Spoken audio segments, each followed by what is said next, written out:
C'était l'histoire d'une hirondelle en plein désert, en Arizona. Vous allez me poser la question, que fout une hirondelle en Arizona? Posez-vous pas cette question, c'est une histoire...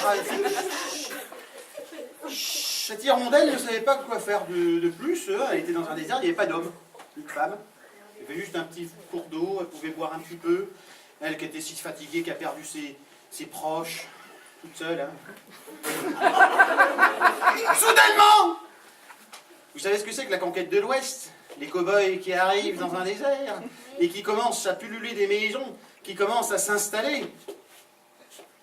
Eh bien les cow-boys, voyant cette hirondelle, eh bien les cow-boys en ont fait leur coqueluche. C'était le petit symbole du village, Las Vegas. Et alors ils se sont dit, il nous manque un train dans ce village. Il manque un train dans ce village. Ils sont arrivés en chevaux, ils se sont dit, ce serait bien qu'on continue plus par l'ouest en train. Ils se sont dit, cette hirondelle peut faire notre moyen de transport. Et oui.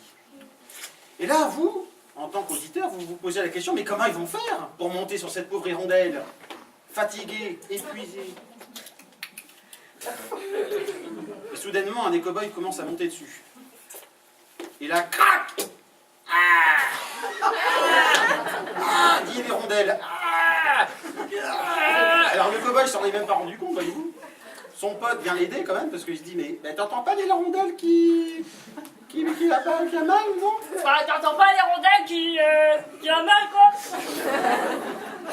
T'as mal? Et il se sont rendu compte qu'en fait, il y avait quelque chose de cassé. Coincé dans cette pauvre ville, je me déplace parce que je voulais. Je pense que je lui ai pété le train arrière. Coincé dans cette pauvre ville, ils ont décidé de la mettre sur un totem. Ils ont vu des Indiens, ils ont vu tout ça, donc ils se sont mis d'accord pour mettre cette hirondelle sur un totem. J'ai vu un Indien avec un totem. Je crois que c'est juste un totem. Ouais, je crois que c'est un Indien totem. Je suis l'Indien totem. T'as bien raison. Ah oui, dis.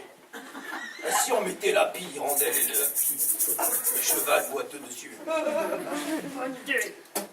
Ils se sont mis d'accord donc.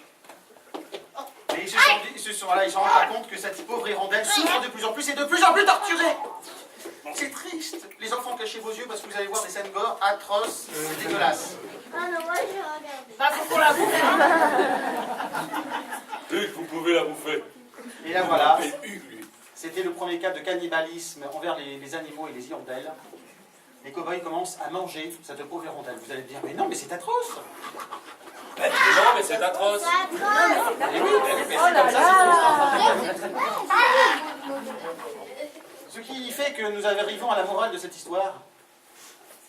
Nous pouvons donc dire que cette hirondelle, Pas le printemps. non seulement ne fera pas le train de temps, mais ne sifflera pas 3 fois.